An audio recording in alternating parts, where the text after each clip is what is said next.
дар ҳамин замина имрӯз дар деҳоти ҷавони ноҳияи Файзобод дар доираи тадбирҳои ободонии созандагӣ бахшида ба ҷашни Наврӯзи байналмилалӣ як толори варзиши дорушона аз ҷониби сокинони деҳаи Хемисеб мавриди истифода қарор дода шуд. Толори варзишӣ барои намуди гӯштин, машқу тамрини бадан ва дигар ҳуҷраҳои ёрирасон мебошад. Дар ин толор ашёи машқу тамрин фароҳам оварда шуда, аз ин пас ҷавонони ноҳияи Файзобод метавонанд бе ягон мушкилӣ ба обу тоби бадан ва дигар намуди варзиш машғул шуда барои омодагӣ ба мусобиқаи ҷумҳуриявӣ аз ин шароити муҳайё гардида истифода баранд. Сокинон ин иқдомро самараи таваҷҷӯҳу ғамхории роҳбарияти олии мамлакат нисбат ба аҳолӣ ва махсусан ҷавонон, ки насли ояндасози мамлакат ба ҳисоб мераванд, маънидон мекунанд.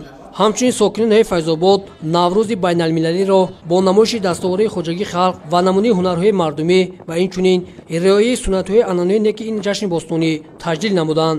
ҷашни Наврӯз, ки бо ташаббуси пешвои миллат президенти ҷумҳурии Тоҷикистон муҳтарам Эмомалӣ Раҳмон ҷаҳонӣ гардид, сол аз сол дар Тоҷикистони соҳибистиқлол бо риояи анъана ва суннатҳои некаш таҷлил мегардад. тавре зикр шуд, миллати тоҷик аз он ифтихор мекунад, ки Тоҷикистон ватани Наврӯз аст ва дар сарзамини мо тантанаҳои наврӯзӣ ҳамчун оғози корҳои баҳорӣ ва файзу баракати сол пеш аз ҳама ба кишоварзон нерӯи тоза мебахшанд. тибқи анъанаҳои неки аҷдодӣ бо фарорасии фасли баҳор ва айёми Наврӯз дар сарзамини мо давраи кишту кор ва дигар корҳои ободонӣ, бунёди боғҳо, покиза кардану ба тартиб овардани манзили зист, оростани кӯчави хиёбонҳо ва намуди идона бахшидан ба шаҳру деҳот оғоз мегардад. идома бахшидан ба ин суннатҳои неки аҷдодӣ имконияти беҳтарини баланд бардоштани сатҳи маърифати ҷавонон, таблиғи заҳмати созанда ва тарзи зиндагии солим, одобу ахлоқи ҳамида, ҳисси миллӣ ва осоишу пешрафту ободии минбаъдии кишвари азизамон мебошад. имрӯз сокини ноҳияи Файзобод ҷашни аҷдодии мардуми кӯҳанбунёду тамаддунофири тоҷик